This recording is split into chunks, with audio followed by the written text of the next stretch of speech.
nanti akan pendalaman lagi pada sesi berikutnya, Pak. Kemudian untuk waktu berikutnya kami mohon kesediaan Bapak Kombespol Kaitan Sugiarto untuk waktu kami persilakan, Pak.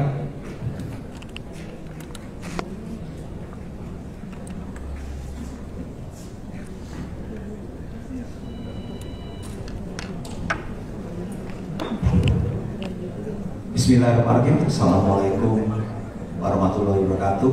Yang terhormat para panelis, kemudian moderator, Bapak Ibu sekalian, pengurus dan panitia, serta hadirin dari pengurus wilayah maupun daerah, keluarga besar Ikatan Notaris Indonesia wilayah Jawa Barat.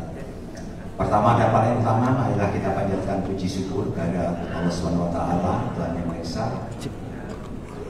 Pada hari ini kita bisa hadir dalam momentum yang luar biasa ini. Ini salah satu impian saya ketika saya mendapat tugas sebagai Dirkrimum di Polda Jawa Barat. Kebetulan waktu itu yang hadir Bu Uci itu di tempat saya berkomunikasi, sedangkan saya sebelumnya sudah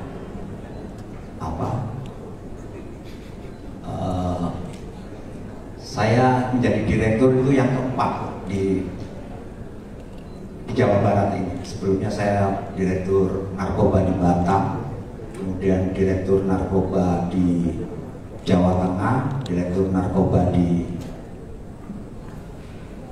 Sulawesi Selatan, dan 6 Agustus kemarin saya menjadi direktur Serse Umum di Jawa Barat. Jadi memang pengalaman tugas saya lebih banyak di bidang reserse narkoba. Saya 8 tahun di dunia narkoba dan alhamdulillah di situ mendapat banyak pengalaman baik di dalam negeri maupun di luar negeri. Dan sekarang berganti wahananya di dunia reserse umum dan berkesempatan berinteraksi dengan Bapak Ibu sekalian. Bapak Ibu sekalian, tadi sebenarnya sudah banyak yang disampaikan oleh Prof. Fitri, pencerahan-pencerahan yang disampaikan oleh beliau. Jadi saya di sini justru lebih banyak ingin membangun komunikasi, memberikan trust kepada Bapak Ibu sekalian bahwa dari kami, dari perspektif penyidik ini memang di level penyidik itu mempunyai mindset tersendiri juga, karena kita juga kurang berinteraksi, kurang berkomunikasi. Dan saya pikir juga sama, saya kalau mendengar curhatan rekan-rekan notaris itu, kalau misalnya dapat panggilan, mau apalah namanya itu, kalau sudah dapat amplop coklat itu kadang bisa nggak tidur juga gitu kan. Padahal sebenarnya kalau komunikasi itu terjalin dengan bagus, penyidik bisa memberikan bahwa dia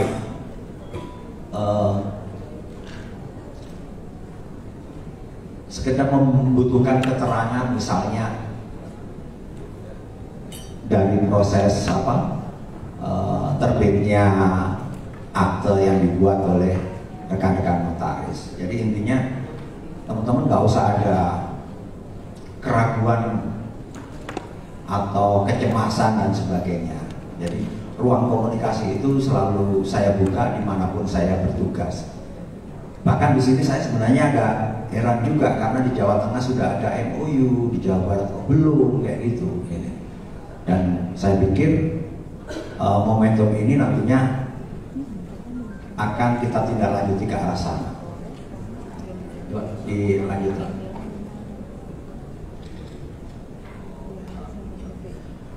Jadi rekan-rekan penyidik itu dalam bertugas itu dia selain berdasarkan pada BUHAP, dia juga ada payung hukum di situ namanya Perkap tentang manajemen penyidikan, ini nomor 6 tahun 2019.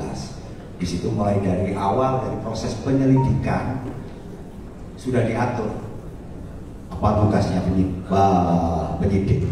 penyelidik. Jadi dia harus membuat rencana penyelidikan, terus membuat kegiatan-kegiatannya apa saja yang harus dia lakukan. Kemudian pada tahap penyidikan juga seperti itu, karena tadi sudah disampaikan oleh Prof bahwa itu sudah masuk ranah ke pro justitia. Memang kadang-kadang ada ketidakpahaman antara lidik dengan sidik. Idealnya nanti di dalam, mudah-mudahan dalam revisi BUHAP sudah nggak dibedakan lagi lah apa lidik apa sidik. Mungkin penyidiknya itu udah namanya nanti investigator, kemudian proses antara lidik dan sidik itu dijadikan satu aja, investigasi gitu. Nggak bingung lagi. Ini rekan-rekan mulai dari kalau lidik mulai dari olah TKP, kemudian pengamatan dan sebagainya, sampai dengan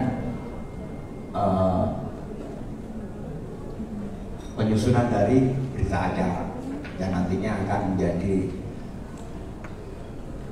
BAP tersebut sampai dengan proses P21 sampai tahap kedua. Namun rekan-rekan perlu saya tegaskan kembali, walaupun tadi sudah disampaikan sama Prof. Iti, intinya rekan-rekan jangan sampai berbuat dalam menerbitkan produk notaris itu yang sampai di bawah tangan. Jadi lebih baik Anda capek di awal, Anda capek berkeringat-keringat, daripada nanti proses di belakangnya justru yang lebih capek gitu kan, berkaitan dengan proses hukum dan sebagainya. Kalau dipikir-pikir sekarang ini ada dua hal lah yang harus kita hindari. Jangan berurusan hukum sama jangan berurusan dengan kesehatan gitu. Capek dan mahal. Capek dan mahal. Kemudian pesan saya juga jangan sampai juga kita larut dalam arti ikut dalam permainan yang dilakukan oleh klien kita, walaupun di situ tetap kita harus menghormati asas kerahasiaan tadi. Kalau pasal 66 saya pikir tadi sudah banyak dibahas oleh Prof. Dan kita pun juga sama-sama belajar dalam proses ini. Intinya mari kita bangun komunikasi. Saya tadi sudah banyak ngobrol dengan Pak Irfan. Secepatnya kita nggak usah malu lah, yang Jawa Tengah aja gitu, kita ATM aja, tinggal ganti tengahnya jadi barat gitu kan selesai. Setuju nggak? Lanjut. Terus. Ya terus. Saya ingin langsung ke halaman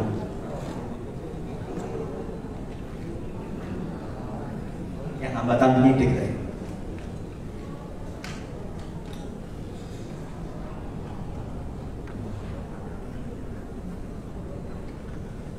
Rekan-rekan, nanti saya akan melaksanakan rakernis seluruh kasat reserse sejauh barat.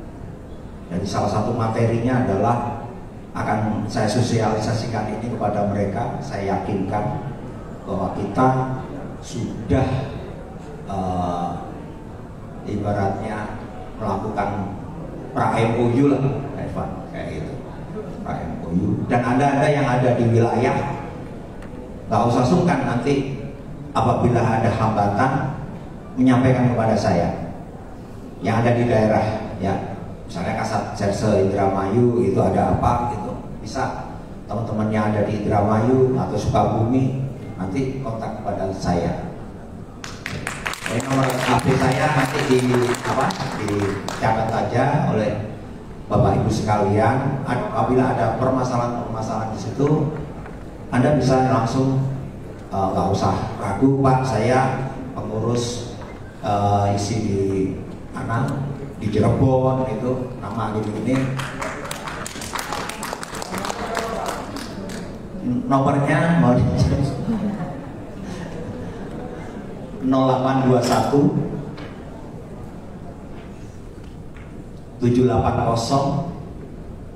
34 101.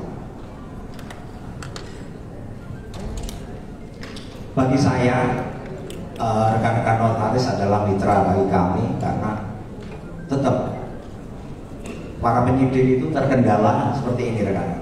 Jadi penyidik melaksanakan sesuai petunjuknya dari Undang-Undang Perdagangan Notaris dan mengirimkan surat persetujuan ke MKN.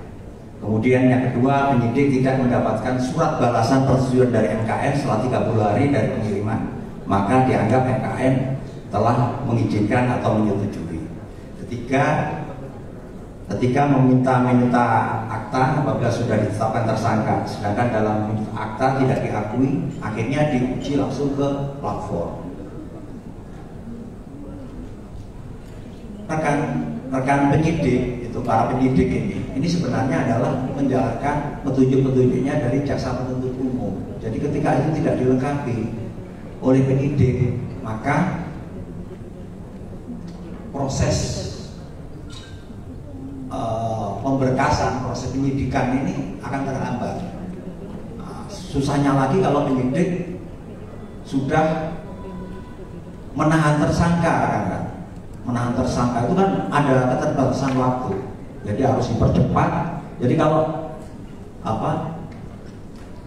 permintaan jaksa itu misalnya keterangan yang harus disampaikan oleh saksi dari notaris nggak dipenuhi, ini akan proses sidiknya akan terhambat di situ.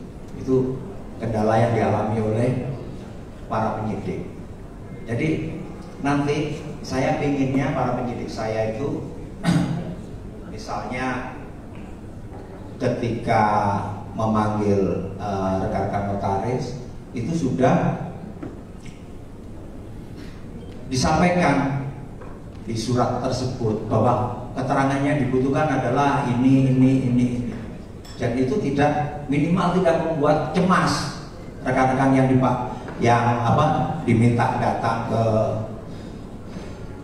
kantor polisi itu. Jadi sudah tahu dan sudah mempersiapkan bahannya. Yang kedua, saya juga memberikan solusi, mau itu proses lidik masih diproses lidik maupun proses sidik sudah pro justisia, ini ya penyidiknya yang datang ke kantor notaris. Kira-kira enak diperiksanya itu di kantor notaris atau di kantor polisi kira-kira? Atau di tempat yang lain lah, misalnya di kafe atau apa. Saya pikir itu nggak ada masalah. Jadi saya pikirnya seperti itu. Jadi harusnya ya aturan-aturan ini kan ibaratnya kan sekedar tulisan. Kenapa kita tidak membangun komunikasi yang lebih nyaman lah gitu, lebih nyaman. Saya pun juga tidak kesulitan selama proses penyidikan dan sebagainya. Jadi di sini pun saya curhat, saya pun juga sudah mendengarkan lah curhatan dari rekan-rekan notaris ini. Kedepannya itu yang ingin saya bangun di sini, dan setidaknya saya juga ingin meninggalkan legacy lah Pak Irfan di sini. Ketika saya menjabat di sini sudah ada MOU dengan isi.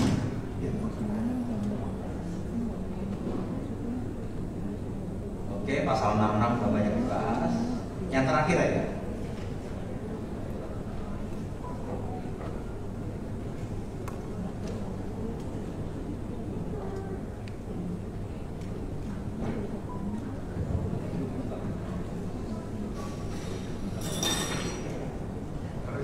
rencana tidak lanjut, Pak.